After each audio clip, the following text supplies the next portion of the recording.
அனைவருக்கும் காலை வணக்கம். என் பேர் ஜபகிருதி. நான் 6th A படிக்கிறேன். நான் படித்த புக்கு பேர் பட்டாம்பூச்சி தேவதை. இப்போ இந்த கதையில் சந்திரன் ஒருத்தர் இருந்தாங்க.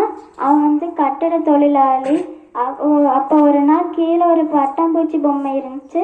அப்போதான் அவங்க மகள் ஜோதி ஞாபகம் வந்துச்சான். அவளுக்கு பட்டாம்பூச்சினா ரொம்ப பிடிக்குமா.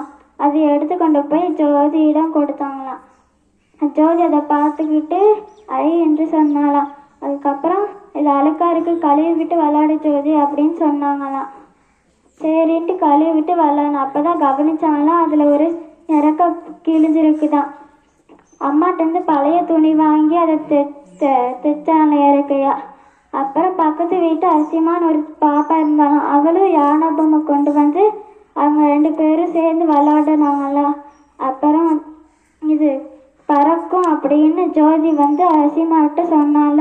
இது பறக்கவே பறக்காது, இதில் ஒரு இறக்க கிழிஞ்சிருக்குல்ல அப்படின்னு அசிமா சொன்னால. அதுக்கு நீயும் என்னை போல தானா, எனக்கு ஓட முடியாது, உன்னால் பறக்க முடியாது அப்படின்னு ஜோதி மனசுக்குள்ள நினச்சாலாம். நான் எப்பயாவது உன்னை பறக்க வைப்பேன் அப்படின்னு மனசுக்குள்ள நினச்சாலாம். அதுக்கப்புறம் கொஞ்ச நேரத்தில் என்னால் ஓட முடியாது, என்னால் பறக்க முடியாது அப்படின்னு பட்டாம்பூச்சி சொல்லிச்சான். அதை பேசினது அப்போ கேட்ட ஜோதிக்கு ஆச்சரியமா, பட்டாம்பூச்சி பேசுது அப்படின்னு. அதுக்கப்புறம் அதுக்கு பட்டாம்பூச்சியை தேவதை என்று அழைச்சாலாம். இனிமேல் அது பேர் பட்டாம்பூச்சி தேவதை அப்படின்னு சொன்னாலாம். அப்போதான் பட்டாம்பூச்சி சொன்னிச்சான், உனக்கு அருணிமா சின்கா அக்காவை தெரியுமா அப்படின்னு கேட்டுச்சான். அது யார் அந்த அக்கா அப்படின்னு ஜோதி கேட்டாலாம். அப்ப அவங்க தான் இது மலை எவரெஸ்ட் சிகரத்துல மலை ஏறினாங்களாம். அவ்வளோ பெரிய மலையில ஏறினாங்களா அப்படின்னு ஜோதி கேட்டாலாம். அதுக்கு ஆமா, அவங்க முதல் படி 7 மலைகள் ஏறணுமா. அவங்க 3 மலைகள் ஏறிட்டாங்களாம். அதுக்கப்புறம் இது இன்னும் கொஞ்சம் மலை ஏற பயிற்சி எடுத்தாங்களாம்.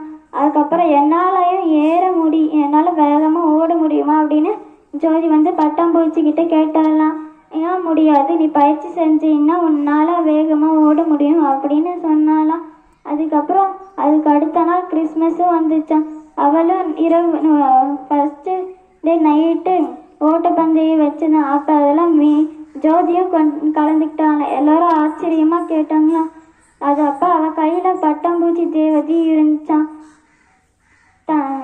பட்டாம்பூச்சி இருந்துச்சான். அதுக்கப்புறம் அவள் வேகமாக ஓடினாலாம். அதுக்கப்புறம் அந்த பட்டாம்பூச்சி அவள் கையில் இருந்து பறந்துச்சான்.